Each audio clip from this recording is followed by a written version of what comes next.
week, the president has Republicans in Washington steaming after announcing new threats to take executive unilateral action when it comes to immigration. This as Vice President Joe Biden announces new rules from some Central American children.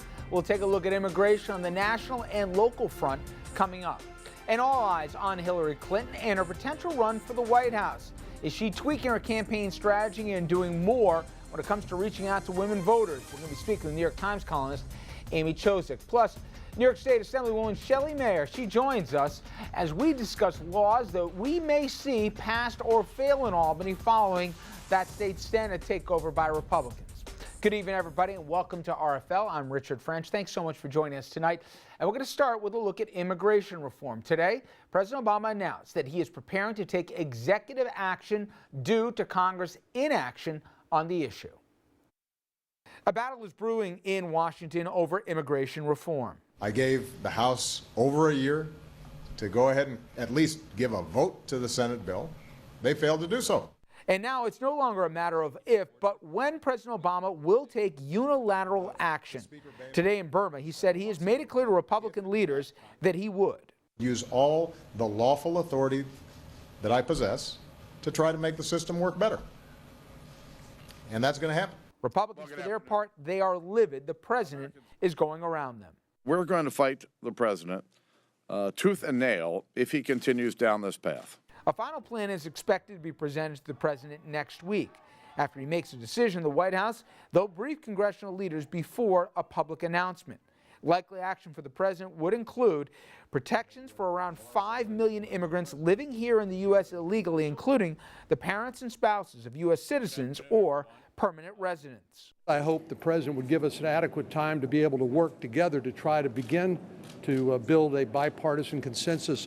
House Speaker John Boehner would not rule out shutting down the government if the president goes forward. But Republican Senate leader Mitch McConnell, he was singing a different tune. Will not be shutting the government down.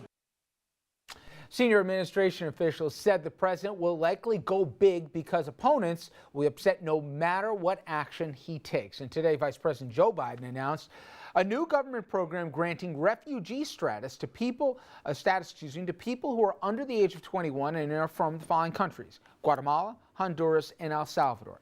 Biden says as early as next month, parents who live in the U.S. legally will be able to ask authorities to grant their children refugee status free of charge. Officials say the program does not apply to minors who entered this country illegally.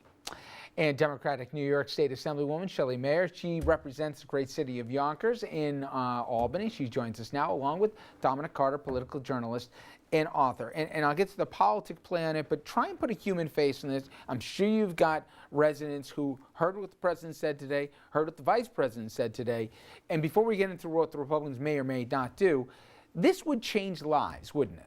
Right, and I think it's important to talk about what the vice president said today because it's a very concrete thing. This issue is so emotionalized that people don't stop and pay attention to the details.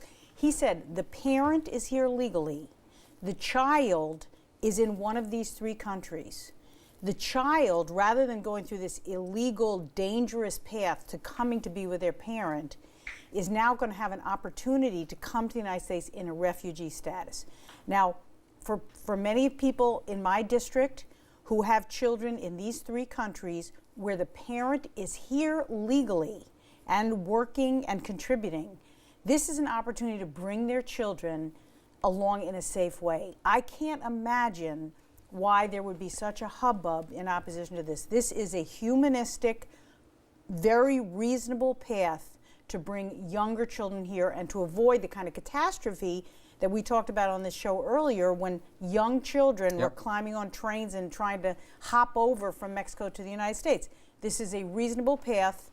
I think it deserves a tremendous amount of attention. I think everyone should lower the tone and talk about the people that we're talking about as well as other American citizens. But what the vice president proposed today seems to me extremely reasonable, humanistic, and a better way to reunite families where the parents are legally here.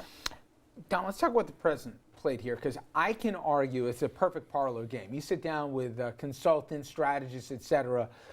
There's 6 different ways to look at this here. I mean, you can argue from the Democratic perspective. You can say president doesn't care anymore. He's not running for anything else for the rest of his life. He's for 6 years felt that he hasn't gotten a fair shake by the Congress, and no matter what he does, they're going to say no. You can also say this is an election, this is an issue both parties. Latinos did not turn out in big numbers. They were mad, many people said, that after 6 years there wasn't delivery on the immigration reform that the president had promised he would do, and he put it off till after the midterms. That he's going to do this, and he's not going to let the Republicans take point on something that he's been trying to do forever, so he's going to make them look weak and have to come along. On the flip side, you're also hearing people say they both want this thing. This is just posturing. At the end of the day, unlike what Representative Boehner said, they're not going to shut the government down. McConnell even kind of took that one off the table. They could basically starve the purse here and that was a few days ago. No. Today he took it off the table, McConnell, or at least he said we're not shutting the government down. Okay. My only point, though, is there's a lot of ways both sides can play this thing. I think the president made himself relevant again, for good or for bad. I don't see what he has to lose, Dominic, by trying it. He has a lot to lose. He has. Okay. Well, one, the New York Times editorial page says they side with you. Do it big. That's what they said as of today.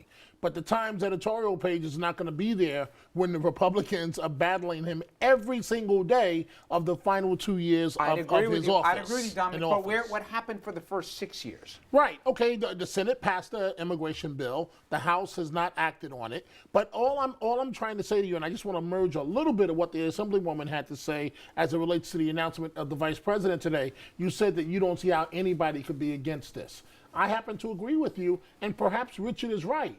But Republicans, you said you don't see how anybody can be. They will say this is pure amnesty. They will say this will open the floodgates, if you let the children come, to scores and scores and scores of more people entering the country looking for the same deal. So that's the rhetoric on the other side, as you well know, Assemblywoman.